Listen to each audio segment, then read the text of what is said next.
तेरी रगों में दौड़ने वाला ये लहू पानी नहीं, ये आग है। और जो रात भर मेहनत में जागा है वही सवेरे का सरताज है। और ये इम्तिहान है तेरी हिम्मत का, तू खुद की आवाज सुन। और हर सपना जिद बन जाए, बस किताबों से मोहब्बत कर और भाड़ में गई दुनिया, पहले खुद को चुन। क्या आपकी भी किताबें आपके सामने हैं और दिमाग में तूफान है? मन करता है कि सब पढ़ लूं, पर ये ओवर थिंकिंग का पहाड़ साला मुझे मेरे लक्ष्य पर चलने ही नहीं देता। क्या आपको भी डर लगता है कि समय निकल जाएगा, मुझसे नहीं होगा, सिलेबस कैसे पूरा करूं? यदि इसी सोच में पड़े हो तो आज ये छोटी सी स्टोरी यदि बिना कट किए देखा तो पढ़ाई में मन लगना तो 2 गुना। और आपकी सोचने की आदत, ओवर थिंकिंग की आदत को खत्म नहीं बल्कि जलाकर राख कर दूंगा। देखो 95% लोग इसी समस्या में उलझे हुए हैं। और इन्हीं में से एक लड़का था विवेक, वह बहुत मेहनती था, पर जब वो पढ़ने बैठता था तो उसका मन उसे रोक देता था। उसकी समस्या यह नहीं थी कि उसे पढ़ना नहीं आता था, बल्कि उसकी समस्या यह थी उसका विशाल पर्वत जैसा सिलेबस।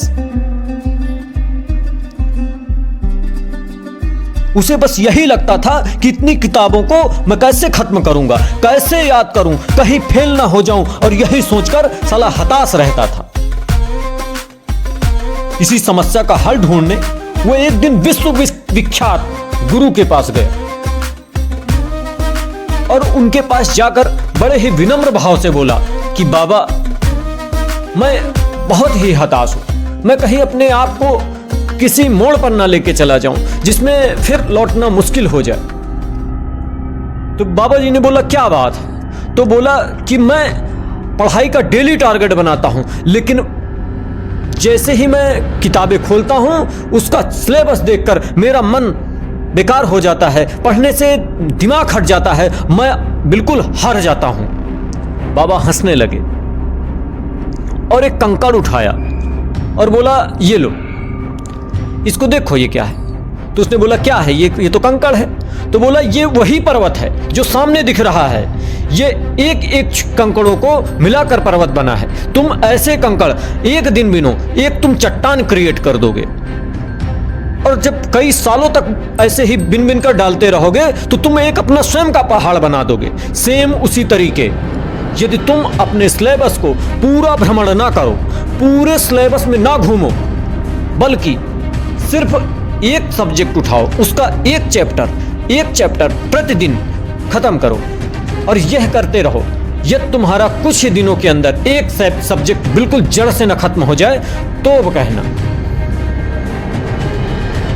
तो उसने थोड़ी देर बालक ने यह बात सोचा कि बाबा जी क्या सही बोल रहे हैं। जब बाबा जी ने उसको फिर से बोला कि तुम एक एक कड़ हटाओगे तो पहाड़ का एक कोना खिसका दोगे, एक कोना तो साफ कर लोगे। और जब इसे तुम कई सालों तक लगातार मेहनत करते रहोगे, यदि तुम्हें सफलता जल्दी चाहिए तो मेहनत तुम्हें ज्यादा करनी पड़ेगी।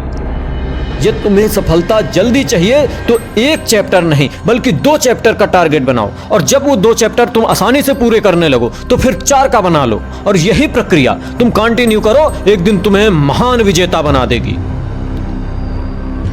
पहाड़ वाली बात, बाबा का उदाहरण बच्चे के दिमाग में इतना घुस गया कि उसने तुरंत ये सोचा, और ये टाल मटोल करने की आदत और ये जो पूरे सिलेबस को देख के भ्रमित हो जाता था, भड़क जाता था, हताश हो जाता था कि कैसे कहीं फेल ना हो जाऊं, इससे वह इस समस्या से बिल्कुल निकल गया एक ही झटके में। तो ये होती है एक सही मार्गदर्शन, और वो निरंतर अपना डेली का सब्जेक्ट पूरा करने लगा और बाद में एक बहुत ही सफल विद्वान बना। इस कहानी से हमें क्या सीख मिलती है? इस कहानी से हमें यही सीख मिलती है कि हम अपने पढ़ाई के टारगेट को यदि बनाते हैं तो हमको पूरे सब्जेक्ट को नहीं देखना चाहिए और ओवर थिंकिंग में नहीं फंसना चाहिए कि कल क्या होगा। कल की चिंता बिल्कुल नहीं करना, हमें आज और अभी सिर्फ एक पाठ ही याद करना है, एक लेसन ही, एक सब्जेक्ट ही, एक सब्जेक्ट का एक चैप्टर। मैं कहता हूँ एक चैप्टर ही भी नहीं होता तो तुम्हें आधा चैप्टर याद करना है, पढ़ना है, रटना है, रट के भी नहीं आ रहा, समझना है किसी तरीके से, बस वो माइंड में जाना चाहिए। यदि आप मेहनत ज्यादा करेंगे तो सफलता जल्दी मिलेगी, और यदि मेहनत कम करेंगे तो मिलेगी सफलता, लेकिन लेट से मिलेगी। ऐसा नहीं कि आपकी मेहनत बेकार जाएगी। और अंत में एक शायरी पेश करूंगा, पसंद आए तो प्लीज लाइक करना, और हो सके तो एक छोटा सा कमेंट कर देना, ताकि मुझे भी मोटिवेशन मिलता है। जैसा भी आपको वीडियो अच्छा लगे वैसे ही कमेंट आप कर देना कि गहराई समंदर में नहीं, तेरी मेहनत की खामोशी में है। दुनिया शोर मचाएगी पर तेरी सफलता तेरी होशी में है। बस तू लक्ष्य बना और मेहनत कर, कल की चिंता मत कर। देख लेना तू एक दिन खुद कहेगा कि दुनिया मेरी मुट्ठी में है। और सपना तेरा है, तू अपनी मेहनत से खुद बनाएगा, और ख्वाहिशें ख्वाहिशें ही नहीं हकीकत में बदल जाएंगी जब तू अपना लक्ष्य बनाएगा।